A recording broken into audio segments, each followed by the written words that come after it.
최근 드러난 기밀 문서에 따르면 K-타이탄-B가 단순히 독도 방어선에만 배치된 것이 아니라 제주에도 은밀히 전개된 사실이 밝혀졌습니다. 이건 단순한 군사 배치가 아니라 전략 지형 전체를 뒤흔드는 사건입니다. 왜냐하면 독도가 일본을 압박하는 전진 기지였다면 제주는 태평양과 동중국해를 동시에 감싸는 관문이 되기 때문이죠. 특히 제주는 한국 영토이자 국제적으로 완전히 합법적 지위가 보장된 섬이기 때문에 미국의 괌처럼 분쟁 가능성에 휘말리는 부담이 전혀 없습니다. 이 점이야말로 한국이 태평양 전략의 새로운 중심에 올라섰음을 보여주는 증거 아닐까요?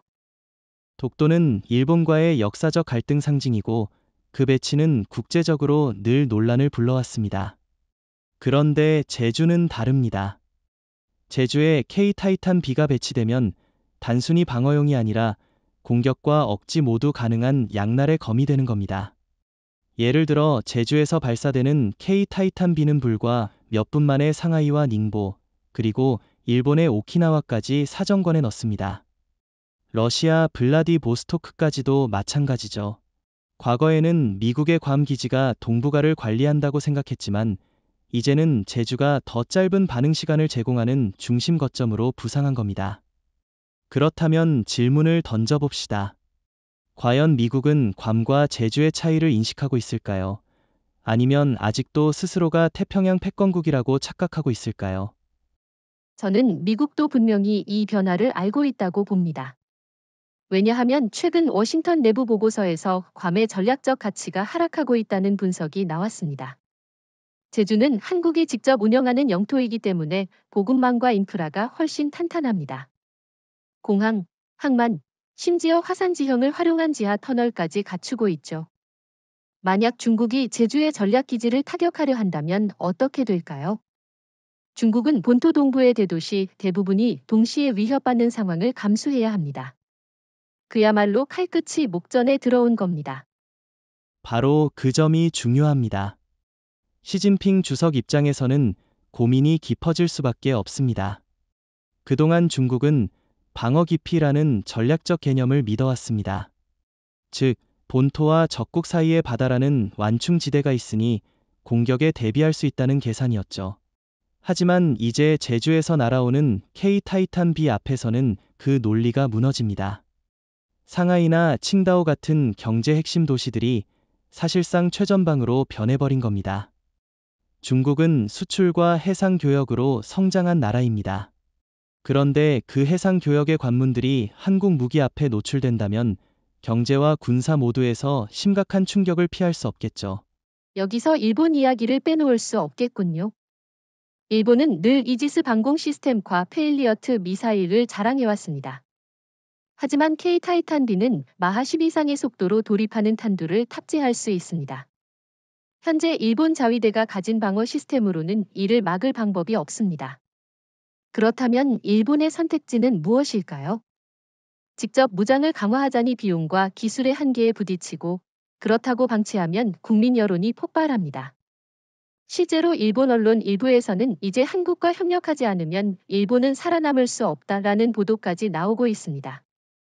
이건 단순한 군사적 압박이 아니라 정치적 굴복을 유도하는 효과까지 있는 겁니다.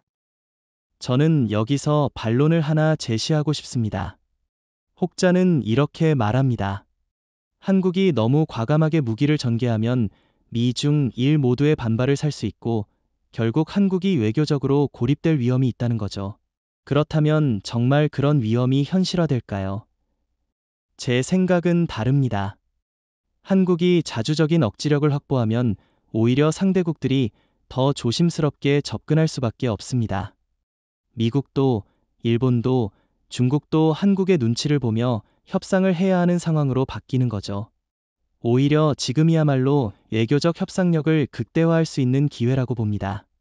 많은 사람들이 단순히 독도와 제주가 각각의 군사 거점이라고 생각하지만 실제로는 이 두 지점을 연결하면서 한국이 만들어낸 새로운 전략 구도가 훨씬 더 큰 의미를 가집니다. 독도는 일본 열도를 압박하는 창끝이고 제주는 동중국해와 태평양을 동시에 장악하는 거점입니다. 그리고 이 두 거점을 연결하면 삼각형의 꼭지점이 완성됩니다. 바로 부산이 진해와 함께 불의 삼각형이라는 개념이 형성되는 것이죠. 이 구도는 단순히 방어를 넘어 상대방을 포위하고 제압할 수 있는 능력을 제공한다는 점에서 군사사적으로도 전례가 드뭅니다. 실제로 삼각구도의 군사적 가치는 엄청납니다. 예를 들어 독도에서 일본 열도 동부를 감시하면서 동시에 제주에서 중국과 러시아 동의 출구를 압박하면 두 세력이 동시에 목줄을 잡힌 것처럼 움직일 수밖에 없습니다. 이런 상황에서 한국은 단순한 방어국이 아니라 능동적인 통제국이 됩니다. 과거에는 미군이 괌과 요코스카를 중심으로 이런 포위망을 운영했지만 이제는 한국이 직접 독립적으로 그 기능을 수행할 수 있게 된 거죠. 저는 이것이야말로 한국이 미, 중, 일 사이에서 진정한 균형자가 되는 순간이라고 생각합니다. 그런데 이런 구도가 과연 단순한 군사적 억제에 그칠까요? 아니면 정치적 지렛대까지 제공할까요? 정치적 지렛대 효과는 이미 나타나고 있다고 봅니다. 일본의 이시바 시게루 총리는 최근 내부 회의에서 독도와 제주가 동시에 활성화되면 일본 본토의 방어망이 완전히 무너질 수 있다는 경고를 받은 것으로 알려졌습니다. 중국 역시 마찬가지입니다. 시진핑 정부는 동중국해를 내해화 하려 했지만 제주의 전개로 그 계획은 수포로 돌아갔습니다. 한국은 이 두 나라의 약점을 동시에 찌르는 전략적 삼각형을 형성한 셈입니다. 여기에 부산이 진해의 해군력까지 더해지니 사실상 불의 삼각형 안으로 들어오는 모든 세력은 한국의 레이더와 미사일 사정권에서 벗어날 수 없습니다. 이런 상황이라면 서울은 관세 협상이나 무역 협상에서 훨씬 더 강한 목소리를 낼 수 있게 됩니다. 그렇군요. 그런데 여기서 저는 한 가지 우려를 던지고 싶습니다. 삼각형 구조가 너무 공격적으로 보이면 국제사회에서 한국이 지나치게 팽창주의적이다 라는 프레임이 씌워질 가능성이 있습니다. 특히 미국 트럼프 대통령은 한국이 독자적으로 군사력을 확장하는 것을 불편하게 받아들일 수 있습니다.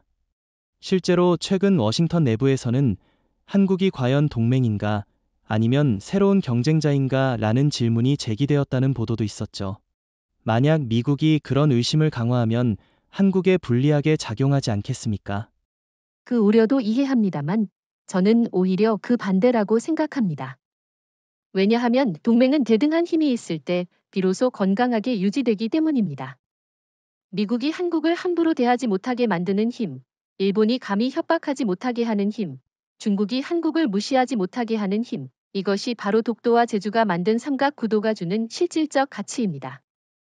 예를 들어 삼성이나 현대차 같은 한국 기업이 해외에 진출했을 때 상대국이 불합리한 규제를 시도한다면 서울은 군사적 억지력까지 배경으로 삼아 단호하게 대응할 수 있습니다. 이건 팽창주의가 아니라 자주 독립을 위한 최소한의 선택입니다. 좋습니다. 그러면 이렇게 질문해 보겠습니다. 만약 내일 중국 해군이 동중국해에서 대규모 훈련을 한다면 독도, 제주, 부산 삼각형은 어떤 방식으로 대응할 수 있을까요? 저는 레이더망과 K-타이탄 B의 사거리 덕분에 이미 모든 움직임이 실시간으로 포착될 거라고 생각합니다. 하지만 단순 감시를 넘어 실제 전술적 대응까지 가능할까요? 가능합니다. 독도의 조기경보 체계가 일본 쪽 움직임을 잡고 제주의 장거리 레이더가 중국과 러시아 쪽을 추적하며 부산이 진해에서 출항하는 한국 해군 함정들이 삼각형 안에서 자유롭게 기동할 수 있습니다. 즉, 삼각형이 단순한 공간적 구조가 아니라 하나의 작전 네트워크로 작동한다는 겁니다. 이는 곧 한국이 동북아 해양을 통제할 수 있다는 뜻입니다. 다시 말해, 독도 제주 부산 삼각형은 단순한 기하학적 개념이 아니라 동북아 전체 전략 지형을 재편하는 실질적 무기이자 방패라는 겁니다. 이제는 워싱턴도, 베이징도, 도쿄도 한국의 결정을 무시할 수 없습니다. 저는 이 지점이야말로 한국 현대사에서 가장 큰 전환점 중 하나라고 봅니다. 과거에는 늘 한반도는 주변 강국들의 게임판이라고 했지만 이제는 거꾸로 한국이 그 게임판을 재설계하고 있는 겁니다. 독도와 제주를 연결한 불의 삼각형에서 이미 언급했듯이 한국은 단순한 방어 국가가 아니라 능동적으로 전략 공간을 설계하는 위치에 올라섰습니다. 그런데 여기서 더 나아가 제주의 K타이탄 배치는 태평양 전체, 특히 동중국해 전역을 직접적으로 사정권에 두게 합니다. 실제로 군사 전문가들은 제주 배치 이후 블라디보스토크, 상하이, 오키나와까지 전부가 5분 이내 타격 가능 범위에 들어갔다고 평가합니다. 이는 단순히 몇 도시가 위험하다는 의미가 아니라 중국이 러시아, 일본이 의존해온 주요 해상 교통로와 항공망 자체가 한국에 의해 통제될 수 있음을 뜻합니다.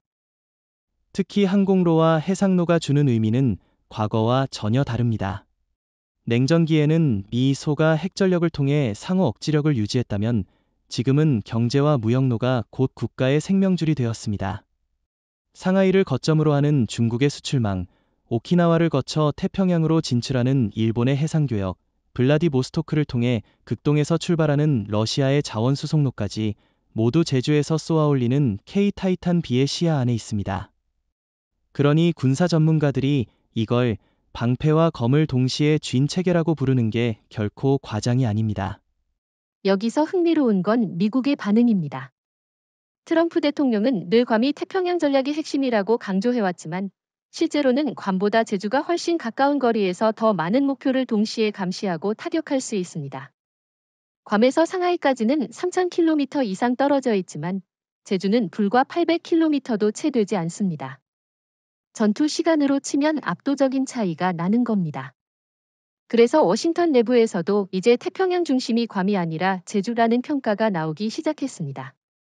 그렇다면 이 질문을 던져야 하지 않을까요? 과연 미국은 앞으로도 한국을 단순한 동맹국으로 취급할 수 있을까요? 아니면 동등한 전략 주체로 인정해야 할까요? 저는 후자일 수밖에 없다고 봅니다.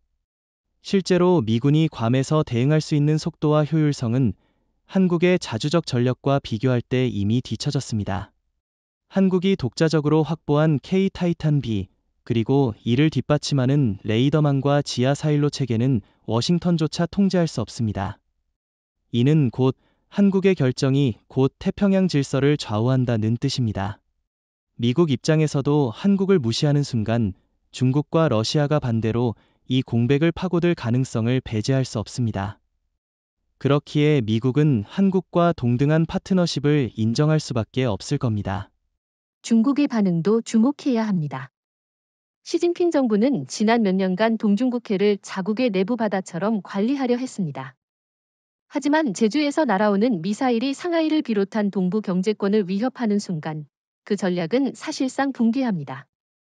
중국 경제의 심장은 바로 동부 연안 도시들인데 그 도시들이 한국 무기 앞에 무력화된다면 중국 내부의 불안감은 훨씬 더 커질 수밖에 없습니다. 그렇다면 질문 하나 드려봅시다. 중국은 과연 군사적 대응에 나설까요? 아니면 경제적 협상 테이블에서 한국에 양보할까요? 저는 경제적 협상 쪽으로 기울 수밖에 없다고 봅니다. 중국은 지금도 경기 둔화와 인구 감소라는 구조적 위기를 겪고 있습니다. 이런 상황에서 한국과 군사적 충돌을 일으킨다면 자국의 수출망이 치명상을 입을 겁니다. 오히려 한국이 가진 무기를 경제 협상의 카드로 활용하면 중국은 무역 장벽을 낮추거나 기술 협력에서 더 많은 양보를 할 수밖에 없습니다. 즉, 제주에서의 군사 배치가 곧바로 경제적 우위로 연결되는 겁니다. 사실 그동안 미국이 태평양 전략의 상징으로 내세운 것은 괌이었습니다. 태평양 한가운데 자리 잡은 군사 요충지, 항공모함 전단의 보급지, 그리고 장거리 폭격기의 이륙기지로서 워싱턴은 늘 괌을 전략의 심장이라고 홍보해왔습니다. 하지만 제주에 K타이탄 B가 배치되었다는 사실이 공개된 순간 괌의 위상은 급격히 추락했습니다. 이유는 단순합니다. 괌은 한국과 일본, 중국, 러시아 본토와는 너무 멀리 떨어져 있고 반응 속도가 느리지만 제주는 불과 수백 킬로미터 거리에서 바로 작전이 가능합니다. 이것이야말로 미국이 충격을 받은 핵심 포인트입니다. 예를 들어 괌에서 상하이까지의 거리는 약 3,000km 이상입니다. B-50이나 B-1B 폭격기가 출격한다고 해도 최소 3에서 4시간이 걸립니다. 하지만 제주의 K타이탄 B는 몇 분 안에 목표를 타격할 수 있죠. 단순한 수치 비교만 봐도 괌이 전략적으로 이미 뒤처졌다는 사실이 명백합니다. 그런데 여기서 문제는 워싱턴 내부의 혼란입니다. 트럼프 대통령은 여전히 괌이 핵심이라고 주장하지만 국방부 내부에서는 이미 제주가 새로운 중심이라는 보고서가 돌고 있다고 알려졌습니다. 그렇다면 질문을 하나 던져야 하지 않을까요? 과연 미국이 이 현실을 공식적으로 인정할 수 있을까요? 아니면 여전히 괌이라는 환상에 매달릴까요? 저는 미국이 쉽게 인정하지 못할 거라고 봅니다. 왜냐하면 괌은 단순히 군사 거점일 뿐 아니라 정치적 상징이기도 합니다. 미국은 태평양 전쟁 이후 괌을 점령하면서 태평양 패권을 상징화했습니다. 그런데 그 괌이 한국의 제주에 밀려 전략적 가치가 사라진다면 이는 곧 미국 패권의 상징이 무너진다는 걸 의미합니다. 그래서 워싱턴은 혼란스러워할 수밖에 없습니다. 하지만 문제는 현실은 현실이라는 겁니다. 일본과 중국, 러시아 모두 이제는 괌보다 제주를 더 의식하고 있습니다. 미국이 이를 부정하면 오히려 스스로의 전략적 무능을 드러내는 꼴이 될 겁니다. 그렇다면 한국 입장에서 이 상황은 어떻게 활용할 수 있을까요? 저는 명확하다고 봅니다. 미국이 괌을 지키려 애쓰는 동안 한국은 제주의 군사적 가치를 기반으로 경제 협상에서 주도권을 줄 수 있습니다. 예를 들어 트럼프 대통령이 자동차나 반도체에 고율 관세를 부과한다고 위협한다면 한국은 이렇게 말할 수 있습니다. 좋다. 그럼 괌 대신 제주를 쓰지 마라. 미국은 곧바로 난감해지겠죠. 태평양 작전에서 괌만으로는 한계가 명확하다는 걸 스스로 알고 있기 때문입니다. 여기서 일본의 처지도 흥미롭습니다. 일본은 오랫동안 요코스카와 오키나와를 통해 미군의 전략 거점을 유지하며 스스로 태평양 질서의 중핵이라고 생각했습니다. 그러나 제주의 부상으로 일본은 단숨에 변방으로 밀려나 버렸습니다. 이시바 시게루 총리는 내부 회의에서 우리가 괌을 믿는 동안 한국은 제주로 태평양을 장악했다는 말을 들었다고 합니다. 일본으로서는 괌과 동맹에 매달리는 것이 아니라 오히려 한국과 협력하지 않으면 전략적으로 고립될 수밖에 없는 현실에 직면한 셈입니다. 러시아 역시 마찬가지입니다. 블라디보스토크 함대가 괌을 신경 쓸 이유는 거의 없습니다. 그러나 제주의 K-타이탄 B는 즉각적으로 극동 러시아를 타격할 수 있기 때문에 러시아의 군사 지도부도 초비상이 걸렸습니다. 블라디미르 푸틴 대통령이 최근 극동회의에서 한국의 군사적 부상은 러시아의 전략을 전면 수정하게 만들고 있다는 발언을 한 것도 바로 이런 맥락입니다. 괌은 단순히 멀리 있는 섬일 뿐이지만 제주는 실제적이고 즉각적인 위협입니다. 제주에 K-타이탄 B가 배치된 사실이 알려지면서 가장 큰 충격을 받은 곳은 단연 중국입니다. 중국은 오랫동안 자국 동부 해안선을 방어의 완충지대로 여겨왔습니다. 태평양으로 나가기 전에 최소한 수백 킬로미터에 바다라는 안전판이 있다고 믿었죠. 그런데 이제 제주에서 발사되는 K-타이탄 B가 단 몇 분 만에 상하이, 닝보, 칭다오 같은 대도시에 도달할 수 있다는 사실이 드러나자 그 안전판이 사실상 사라진 겁니다. 시진핑 주석의 가장 큰 고민은 바로 이겁니다. 경제와 정치의 심장부가 더 이상 안전하지 않다는 것. 이는 중국 체제 자체를 흔드는 위협이 될 수 있습니다. 사실 중국 경제는 동부 연안에 집중되어 있습니다. 상하이 금융허브, 닝보와 칭다오 항만, 그리고 텐진까지 포함한 거대한 공업벨트가 중국 GDP의 절반 이상을 차지합니다. 그런데 이 모든 것이 한국의 손에 들어온 K-타이탄 B의 사정권에 있다는 건 단순한 군사 위협을 넘어 경제적 파국을 의미합니다. 전문가들 사이에서는 이제 중국은 동부를 방어할 수 없고 서부 내륙으로 산업을 이전해야 하는 것 아니냐라는 말까지 나올 정도입니다. 하지만 서부 내륙은 물류 인프라가 취약하고 해상 수출이 불가능하다는 즈밍적 한계를 안고 있죠. 그렇다면 중국의 선택지는 뭘까요? 저는 중국이 결국 협상 테이블로 나올 수밖에 없다고 봅니다. 시진핑 정부가 군사적 대응을 한다면 한국의 전략무기 앞에서 방어망이 무너지는 건 시간 문제입니다. 더구나 중국이 과거에 자랑하던 DF 계열 탄도미사일이나 YJ 계열 대함미사일도 K-타이탄 B의 기동성과 속도 앞에서는 무용지물이 될 가능성이 큽니다. 결국 중국은 경제 카드로 움직일 수밖에 없는데 이 점에서 한국은 유리한 위치에 서 있습니다. 반도체, 배터리, LNG, 조선 모두 중국이 절실히 필요로 하는 분야이기 때문이죠. 그런데 여기서 질문 하나 해보겠습니다. 만약 중국이 맞대응 차원에서 한반도 서해에 미사일 부대를 증강한다면 한국은 어떤 방식으로 대응해야 할까요? 단순히 무력 과시로 맞서는 것이 최선일까요? 아니면 외교적 압박을 병행하는 게 좋을까요? 저는 단순 무력 시위는 한계가 있다고 봅니다. 중요한 건 한국이 주도권을 쥐고 있다는 사실을 계속 확인시켜주는 겁니다. 예컨대 중국이 긴장을 높이면 한국은 즉각적으로 베이징에 불리한 경제 조치를 취한다. 라는 메시지를 던지는 방식 말이죠. 그 말씀에 동의합니다. 실제로 최근 들어 한국 정부가 보여준 행보가 바로 그런 방향입니다. 이재명 대통령은 군사적 억지와 경제적 협상은 별개의 것이 아니라 하나의 동전양면이라고 말했습니다. 한국이 K-타이탄 B를 보유하고 있다는 사실만으로도 중국은 협상 테이블에서 불리한 위치에 서게 됩니다. 왜냐하면 군사적 긴장을 높일수록 자국 경제에 더 큰 리스크가 쌓이기 때문이죠. 한국이 이 점을 정확히 활용한다면 중국은 스스로 계산을 복잡하게 만들어 결국 양보할 수밖에 없을 겁니다. 게다가 중국 내부 정치도 단순하지 않습니다. 시진핑 주석의 권력 기반은 경제 성장과 안정입니다. 그런데 K-타이탄 B가 베이징과 상하이를 동시에 위협하는 현실이 알려지면 내부 정치적 불만이 폭발할 수 있습니다. 국민들이 이제는 한국 앞에서도 무력한가?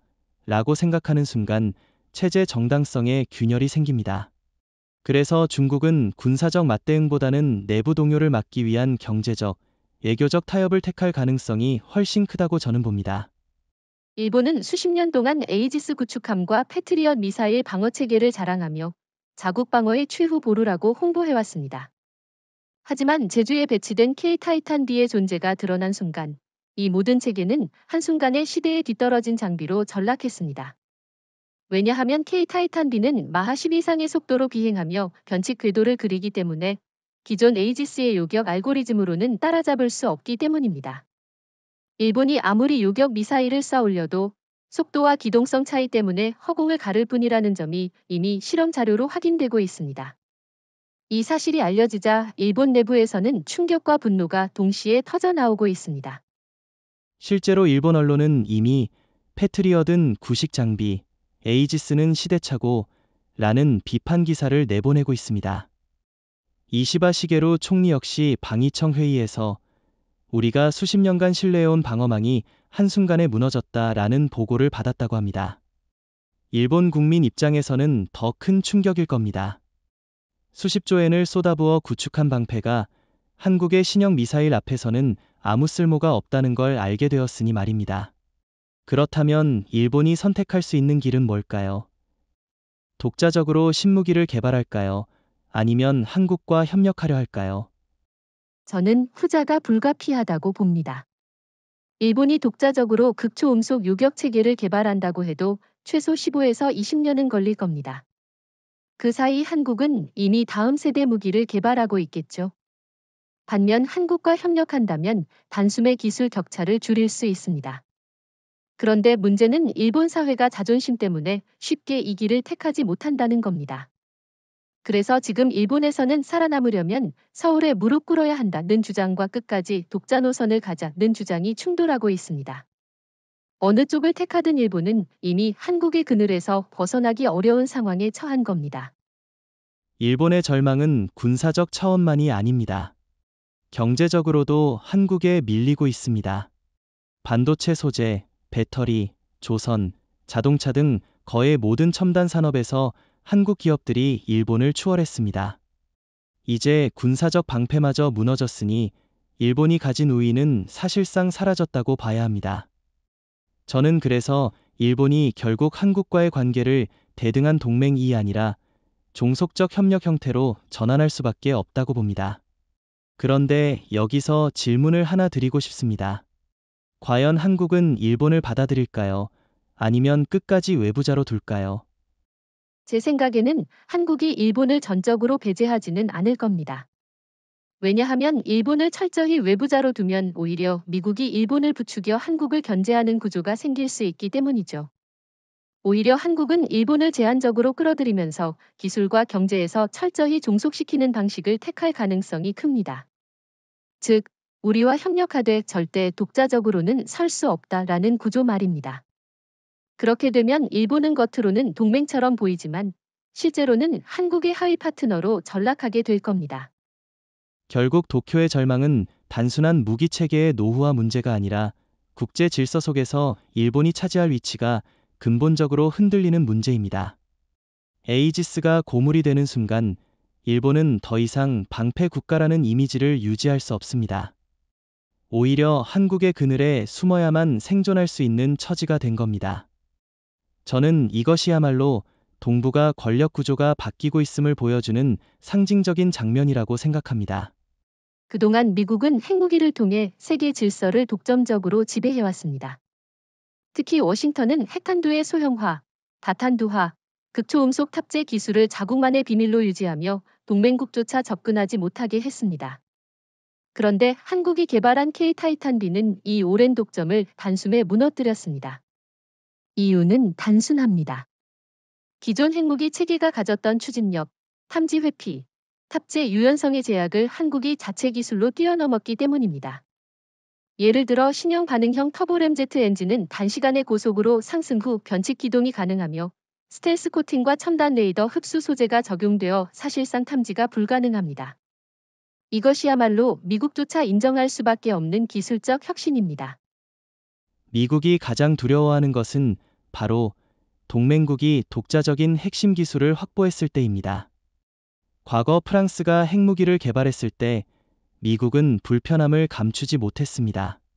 그런데 지금은 한국이 극초음속 미사일 탑재 능력, 다탄두 분리 재진 입체, 그리고 자체 제작한 초정밀 유도 장치를 확보한 상황입니다. 이건 단순한 미사일이 아니라 미국이 수십 년 동안 감추어온 금단의 기술을 한국이 자력으로 뚫어낸 사례죠. 그렇다면 미국은 어떤 선택을 할까요? 한국을 견제하려 들까요? 아니면 마지못해 파트너로 인정할까요? 저는 미국이 결국 인정할 수밖에 없다고 봅니다. 왜냐하면 한국의 기술은 단순히 군사력에 그치지 않고 경제적 파급력까지 동반하기 때문입니다. 예를 들어 극초음속 유도 체계에 사용되는 반도체 칩, 초경량 복합 소재, 고성능 배터리 기술은 모두 민간 산업에서도 응용이 가능합니다. 미국이 한국을 견제하려 든다면 곧바로 민간 산업에서도 뒤처질 위험에 직면하게 됩니다. 트럼프 대통령이 반도체 관세를 올리려 해도 결국 한국 기술 없이는 실리콘밸리조차 제대로 굴러가지 않을 겁니다. 그렇군요. 그런데 여기서 일본의 입장은 더 처참합니다. 일본은 수십 년 동안 미국의 기술 이전에 의존하며 자체적으로 핵심 미사일 기술을 확보하지 못했습니다. 이시바 시게루 총리가 아무리 군사 현대화를 외쳐도 현실적으로 일본은 한국이 개발한 수준에 근접할 수조차 없습니다. 일본이 자랑하는 미쓰비시 중공업이나 IHI의 엔진 기술도 한국의 하나와 LI진엑스원의 신형 추진체에 비하면 1세대 뒤처진 수준입니다. 일본이 미국의 방패 뒤에 숨은 대가를 이제야 혹독하게 치르고 있는 셈입니다. 중국도 마찬가지입니다. 시진핑 주석은 DF-17 같은 극초음속 미사일을 자랑하지만 실제로는 탐지 회피 성능과 유도 정밀도에서 한계를 드러냈습니다. 반면 한국의 K-타이탄 B는 이미 스텔스 극초음속이라는 새로운 패러다임을 열었습니다. 중국이 아무리 수적으로 많은 미사일을 보유하고 있어도 기술적 우위가 무너지면 의미가 없습니다. 결국 중국은 양적 우세를 자랑하다가 질적 격차에 압도당하는 구조로 전락할 수밖에 없을 겁니다. 저는 여기서 흥미로운 질문을 던지고 싶습니다. 과연 한국은 이 기술적 도약을 어디까지 공개해야 할까요? 모든 걸 드러내면 미국과 중국이 동시에 견제할 가능성이 커지고 반대로 너무 숨기면 국제사회에서의 영향력이 줄어들 수 있습니다. 제 생각에는 선택적 공개가 필요합니다. 즉, 보여줄 건 보여주되 핵심은 철저히 비밀로 유지하는 방식이죠. 이렇게 해야 한국이 기술 우위를 지속적으로 활용할 수 있을 겁니다. 정확한 지적입니다. 이재명 대통령도 최근 연설에서 우리의 기술은 협상 테이블에서 칼날처럼 쓰이되 결코 값싼 상품으로 내주지 않는다라고 강조했습니다. 다시 말해 한국은 이제 기술을 단순히 방위수단이 아니라 국제협상의 핵심 무기로 삼고 있는 겁니다. 미국 핵무기가 독점하던 시대는 끝났습니다. 이제 한국이 새로운 기술적 기준을 제시하며 세계가 그 기준에 맞춰 움직여야 하는 시대가 열린 겁니다. 많은 사람들이 단순히 제주를 관광지나 해양도시로만 생각하지만 사실 제주가 가진 지리적 조건은 동북아 최강의 군사요새로 손색이 없습니다. 무엇보다도 화산섬 특유의 현무암 지형은 외부 공격에 대한 방호력이 탁월합니다. 미군 전문가들조차 제주는 지하 터널과 지하 경납고를 건설하기에 최적의 조건이라고 평가했습니다. 실제로 K-타이탄B가 배치된 기지 대부분은 지하 깊숙이 뚫린 터널망 안에 자리 잡고 있어 위성 감시나 정밀 유도 폭탄으로도 쉽게 파괴할 수 없습니다. 여기에 천연의 항만이 있어 대형 잠수함이나 구축함까지 은밀하게 접안할 수 있으니 그야말로 가라앉지 않는 항공모함이자 잠수함 기지라고 불릴 만합니다. 저는 특히 제주가 가진 불침 항모라는 개념이 단순한 수사가 아니라는 점에 주목합니다. 괌이나 오키나와 같은 인공적 군사기지는 전시에 집중 폭격을 받으면 큰 피해를 피하기 어렵습니다. 하지만 제주는 다릅니다.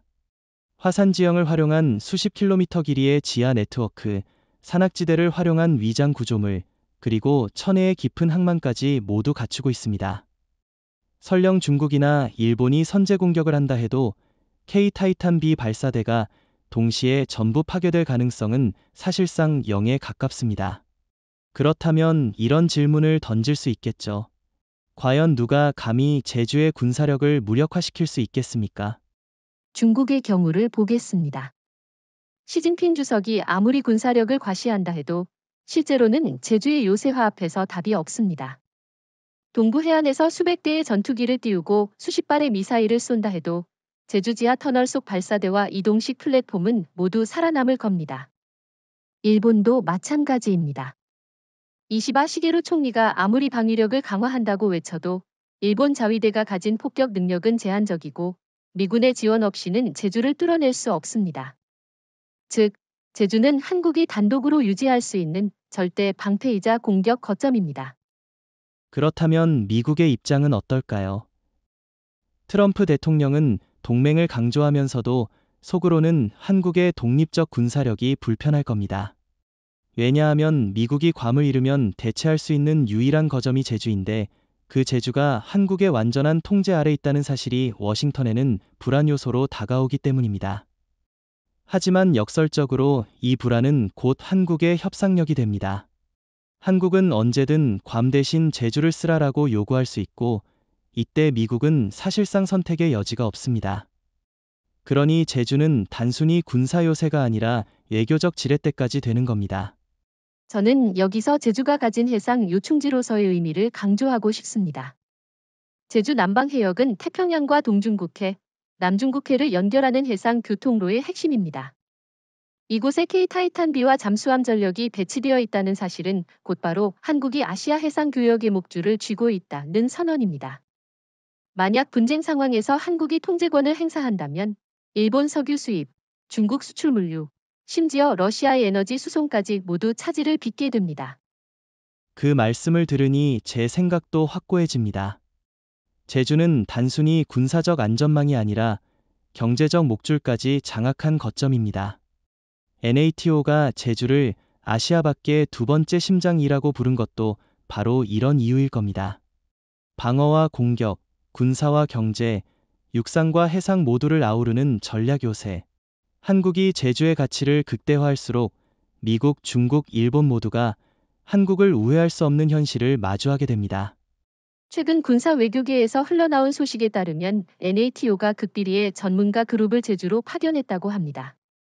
그들은 단순히 견학이나 친선 방문이 아니라 제주의 K-타이탄B 배치와 지하 터널, 레이더망, 해상 통제 체계를 직접 확인하기 위해 왔다는 겁니다.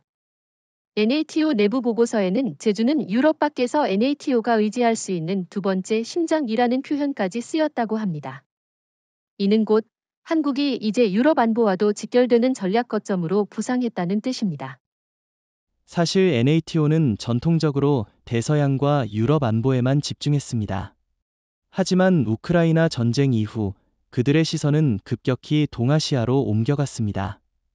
러시아와 중국이 동시에 서방 질서를 위협하는 상황에서 NATO는 태평양에서도 발판을 필요로 했습니다. 그런데 마침 한국이 제주의 K-타이탄 비전개로 태평양의 새로운 허브로 부상했으니 NATO가 서울을 향해 손을 내밀 수밖에 없는 거죠. 흥미로운 건 일본이 이런 자리를 원했지만 배제되었다는 사실입니다. 이시바 시게루 총리가 아무리 외쳤어도 NATO는 일본이 아닌 한국을 택했습니다. 일본의 배제가 우연일까요? 저는 전혀 아니라고 봅니다. 일본은 아직도 미국 종속적 구조에서 벗어나지 못했습니다. 독자적 억지력도 없고 이지스와 페일리어트에 의존하는 방어 구조는 이미 무너졌습니다. 반면 한국은 독립적 기술, 독자적 무기, 그리고 자주적 외교까지 갖췄습니다. NATO 입장에서는 일본은 미국의 하위 파트너일 뿐이지만 한국은 새로운 동등 파트너라는 결론을 내린 겁니다. 그 차이를 상징적으로 보여주는 사례가 바로 이번 제주의 극비 연결이라고 할 수 있겠습니다. 중국과 러시아의 반응은 또 다른 흥미로운 지점입니다. 중국은 NATO가 제주와 연결되는 순간 사실상 동아시아에서도 집단 안보 체계가 가동된다고 해석합니다. 시진핑 주석은 이걸 NATO의 동진이라고 부르며 강하게 반발했습니다. 러시아도 마찬가지입니다. 푸틴 대통령은 블라디보스토크 함대가 NATO의 레이더 시야 안에 들어왔다며 분노했다고 합니다. 그러나 냉정히 말해 NATO는 전투 병력을 제주에 주둔시키지 않아도 됩니다. 단순히 정보 공유와 작전 협력만으로도 중국, 러시아를 압박하는 효과가 극대화되니까요. 이제 중요한 질문을 해보겠습니다. NATO의 제주 연결은 과연 한국의 득일까요? 실일까요? 혹자는 NATO와 협력하면 한국이 불필요한 국제 분쟁에 휘말릴 수 있다고 우려합니다. 하지만 저는 반대로 봅니다. 이미 한국은 스스로 초강대국의 길에 들어섰습니다. NATO와 연결되면 한국은 더 이상 지역 강국이 아니라 글로벌 전략 거점으로 자리매김할 수 있습니다. 이는 외교적 발언권, 경제 협상력, 군사적 억지력 모든 면에서 플러스 요인입니다. 저도 동의합니다. 실제로 유럽연합 보고서에 따르면 한국은 반도체 배터리 조선 분야에서 이미 EU의 생명줄 같은 역할을 하고 있습니다. 여기에 군사적 안보까지 더해지면 EU는 한국 없이는 그 어떤 글로벌 전략도 추진할 수 없게 됩니다. 이건 한국이 NATO와 대등한 거래를 할 수 있는 발판을 마련한 것과 같습니다. 다시 말해 NATO는 이제 한국을 단순한 협력국이 아니라 세계 안보의 또 다른 심장으로 인정한 셈입니다. 사실 러시아는 오랫동안 극동 블라디보스토크 함대를 통해 태평양으로 진출하려 했습니다.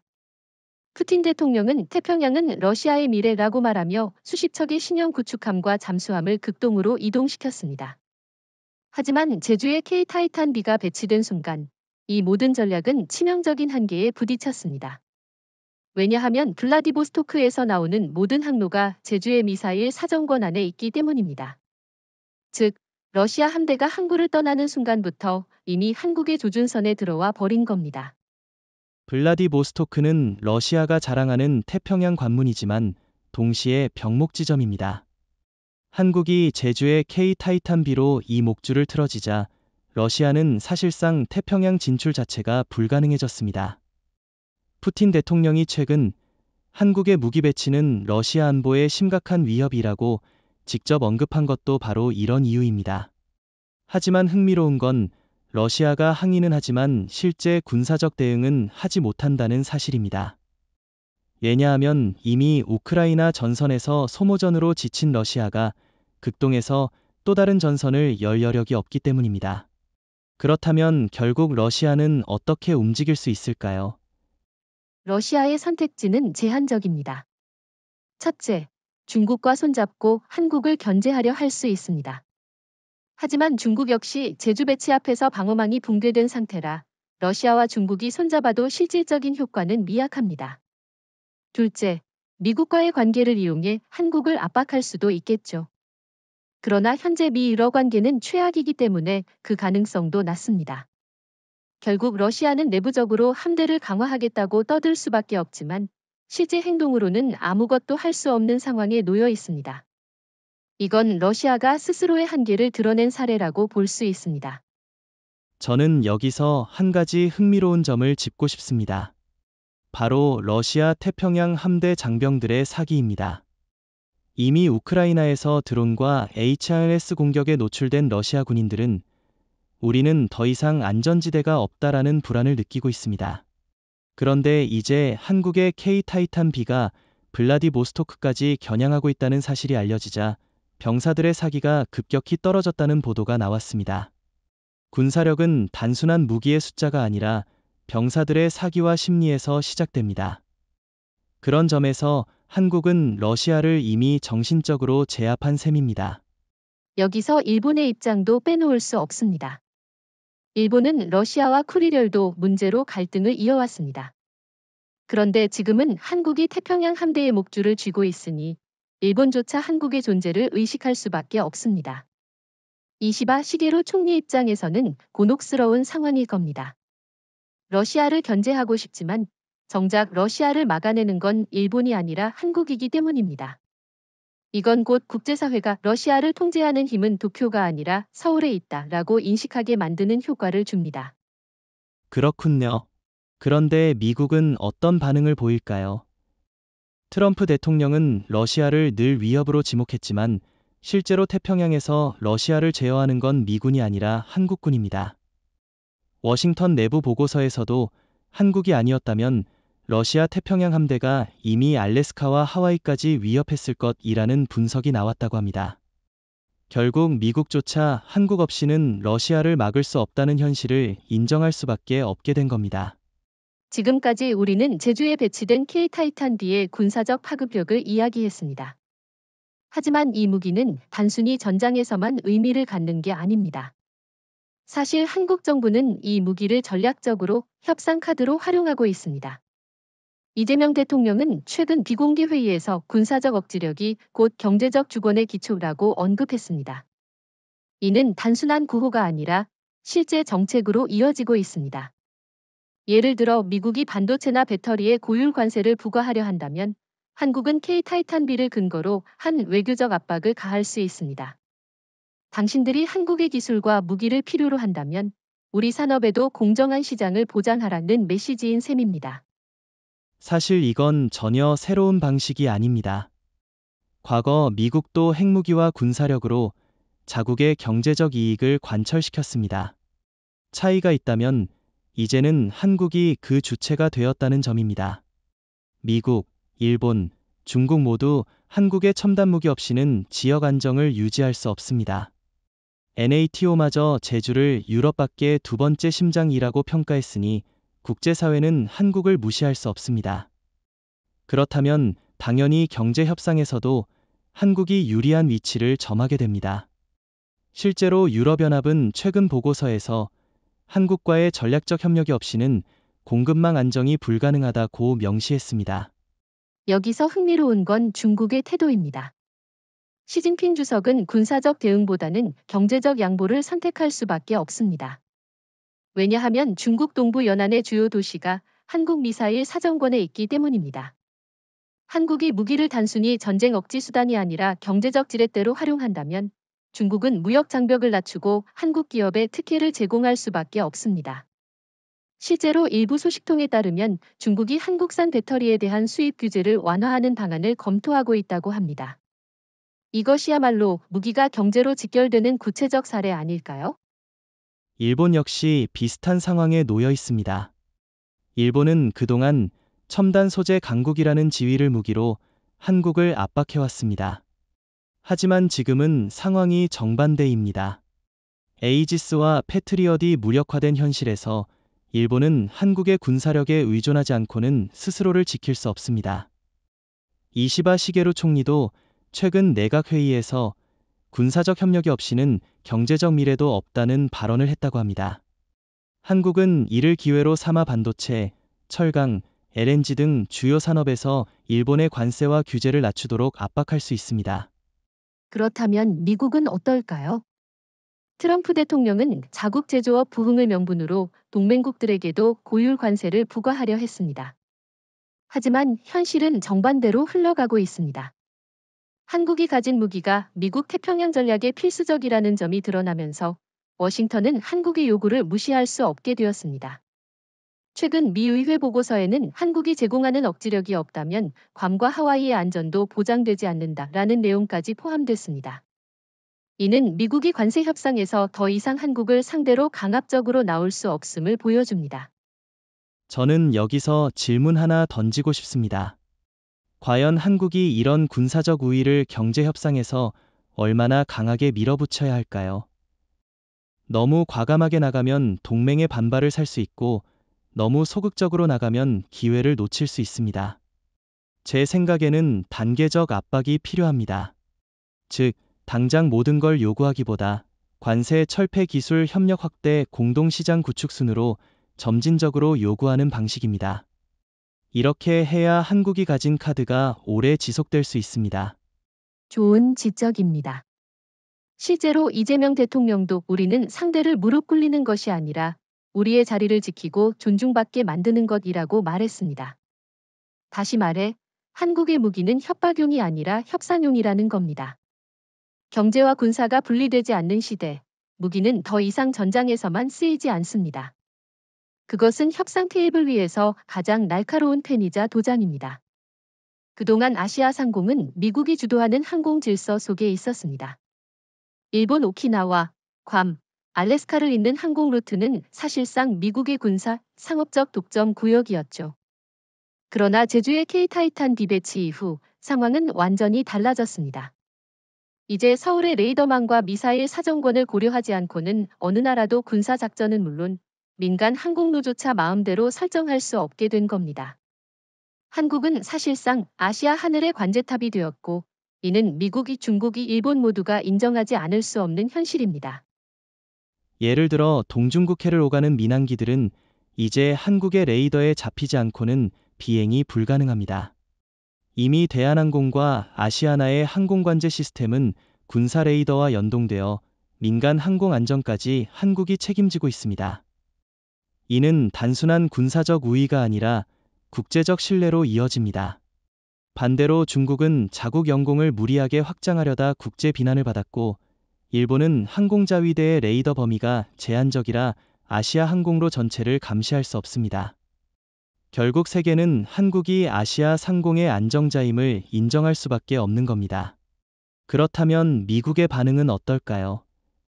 미국은 불편해하면서도 동시에 안도하는 복잡한 태도를 보이고 있습니다. 트럼프 대통령은 하늘은 여전히 미국의 것이라고 말했지만 국방부 내부 보고서는 이미 한국의 항공통제력이 괌과 알래스카를 대체한다라고 결론을 내렸습니다. 미국 입장에서 한국이 없이는 아시아 항공로의 안전을 장담할 수 없으니 불편함에도 불구하고 한국의 역할을 인정하지 않을 수 없는 상황이 된 겁니다. 흥미로운 건 미군 수송기가 최근 제주 기지를 경유하는 횟수가 늘어났다는 사실입니다. 워싱턴이 공식적으로는 침묵하지만 실제 행동으로는 한국의 관제력을 의지하고 있다는 증거입니다. 중국은 이 상황을 더욱 불편하게 받아들이고 있습니다. 시진핑 주석은 최근 내부 회의에서 한국이 상공을 장악하는 순간 중국의 경제 회랑이 마비될 수 있다는 보고를 받았습니다. 실제로 상하이에서 태평양으로 나가는 항공로 대부분이 제주의 레이더망과 겹칩니다. 중국 화물기들이 우회하려면 최소 3시간 이상 더 비행해야 하는데, 이는 물류비 상승으로 직결됩니다. 중국은 군사적으로 반발할 수 없어도 경제적으로 타격을 받을 수밖에 없는 구조에 갇힌 셈입니다. 일본 역시 곤혹스럽습니다. 오키나와를 통해 태평양으로 나가는 항로가 제주의 사정권 안에 있기 때문에 일본 항공자위대는 독자적으로 영공을 관리하기 힘들어졌습니다. 일본 언론에서는 이제 일본의 상공도 서울의 허락을 받아야 한다는 자조 섞인 기사까지 등장했습니다. 사실상 일본은 항공안보마저 한국의 그늘 아래 들어간 겁니다. 이건 단순히 군사적 굴욕을 넘어 국가 주권의 일부가 침식되는 것처럼 느껴질 수밖에 없을 겁니다. 저는 여기서 중요한 질문을 던지고 싶습니다. 한국은 앞으로 이 항공 지배력을 어떤 방식으로 활용해야 할까요? 단순히 군사적 억지력에 그칠까요? 아니면 국제 항공 규범을 새롭게 정의하는 쪽으로 나아가야 할까요? 제 생각에는 후자가 맞습니다. 예를 들어 한국이 주도하는 동북아 항공안보 규약을 만들어 미국, 일본, 중국도 따라오도록 만든다면 한국은 군사뿐 아니라 법적, 제도적 차원에서도 하늘의 주인이 될 수 있습니다. 실제로 외교부와 국방부가 공동으로 검토 중인 안건 중 하나가 바로 한EU 항공안보 공동체 모델을 아시아에 도입하는 것입니다. NATO가 제주를 두 번째 심장으로 삼은 것처럼 국제 민간항공기구 ICAO에서도 한국을 중심으로 새로운 규범을 설계할 수 있습니다. 그 순간 한국은 군사력과 외교력, 경제적 영향력을 동시에 하늘 위에서 행사하게 되는 겁니다. 최근 워싱턴에서 흘러나온 소식에 따르면 미 국방부는 제주에 K-타이탄B가 배치되었다는 사실이 공개된 직후 괌 방어를 최우선으로 하라는 긴급 지침을 하달했다고 합니다. 하지만 문제는 이 지침이 현실적으로 아무런 의미가 없다는 점입니다. 왜냐하면 괌은 이미 전략적 가치가 급격히 추락했기 때문이죠. 제주의 미사일 사정권과 레이더망이 동북아 전역을 감싸고 있는 상황에서 괌은 단순한 보급기지에 불과합니다.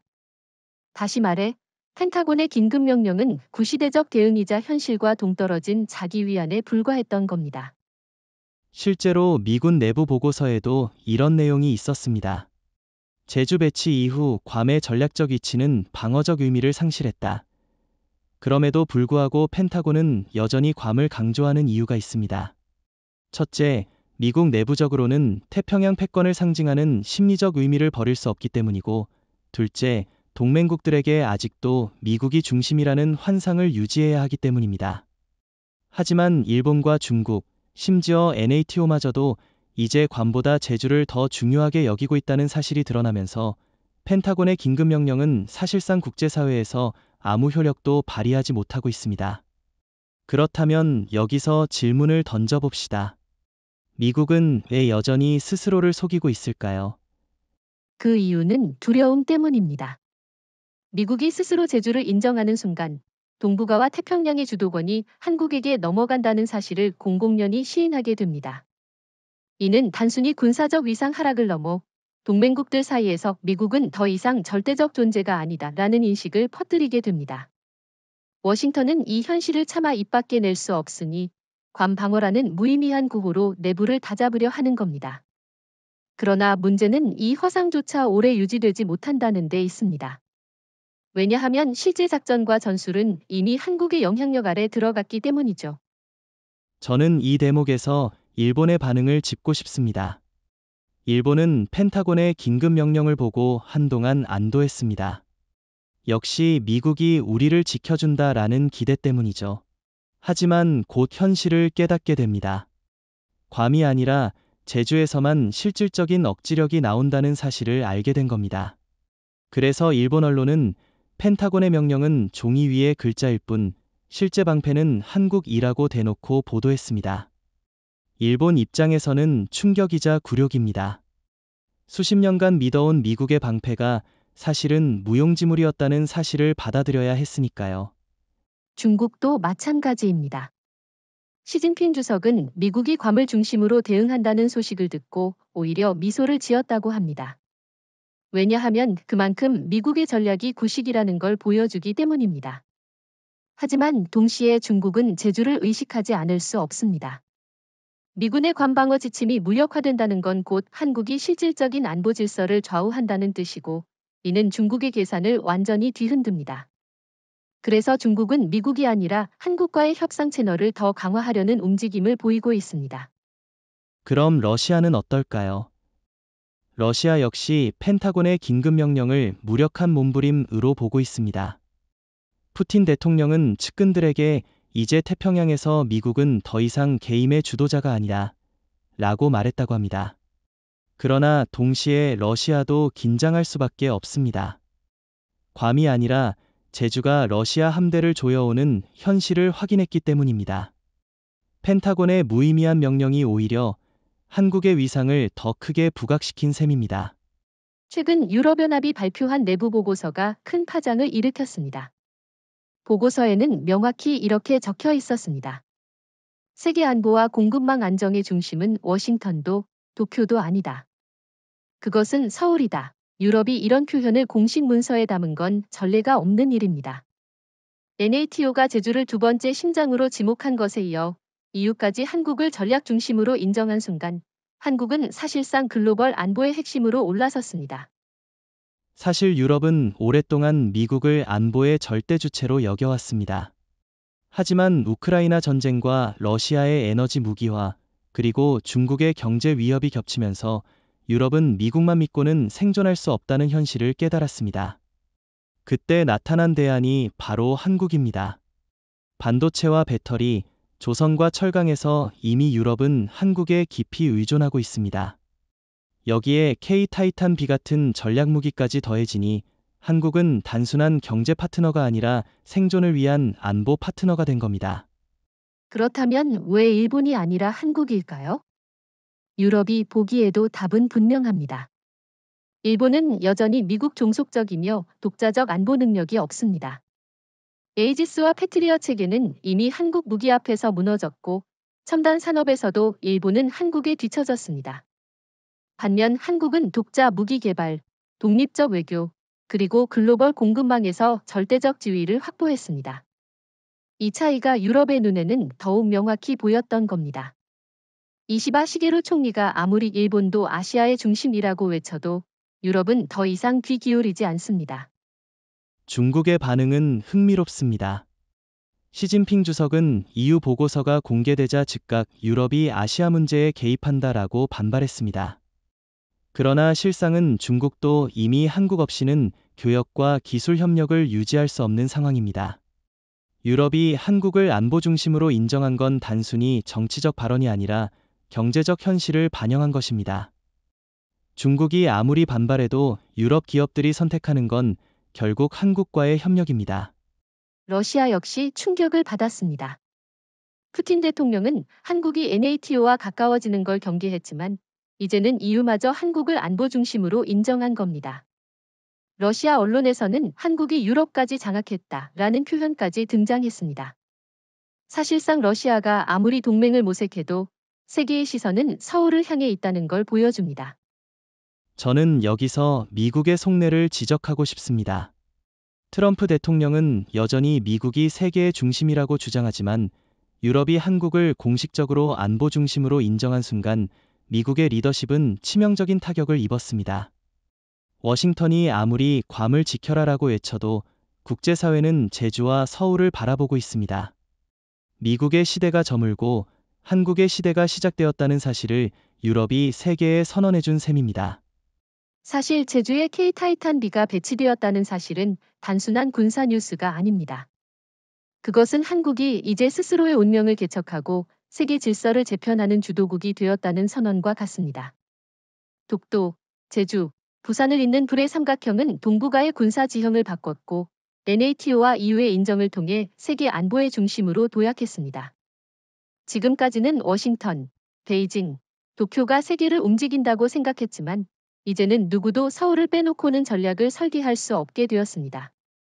저는 이것이야말로 한국의 세기가 시작되는 순간이라고 생각합니다. 우리가 여기까지 오는 데는 단순한 우연이 아니었습니다. 반도체, 배터리, 조선, 철강 같은 산업 경쟁력 위에 군사적 억지력까지 쌓아올린 결과입니다. 미국의 핵독점도, 중국의 양적 군사력도, 일본의 기술 신화도 모두 무너졌습니다. 대신 한국은 독자적 기술과 전략적 위치를 바탕으로 세계의 중심으로 부상했습니다. 사실 세계는 이미 알고 있습니다. 괌이 아니라 제주, 도쿄가 아니라 서울이, 워싱턴이 아니라 한국이 아시아와 태평양의 운명을 결정한다는 걸 말입니다. 그렇다면 앞으로의 과제는 무엇일까요? 저는 지속 가능성이라고 봅니다. 지금의 우위를 일시적 승리가 아니라 장기적 구조로 만드는 것이 중요합니다. 예를 들어 K-타이탄-B의 후속 모델 개발, 우주 기반 레이더망 구축, 국제항공 해상 규범 주도 같은 것들이 필요합니다.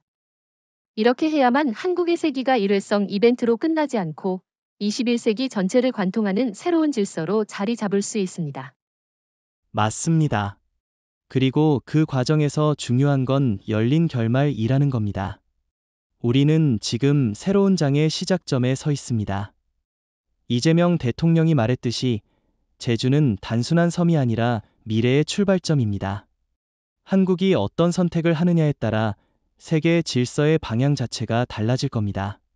동맹국들과의 협력, 적대국들과의 경쟁, 그리고 국제기구에서의 규범 주도까지 모든 길은 이제 서울에서 시작됩니다.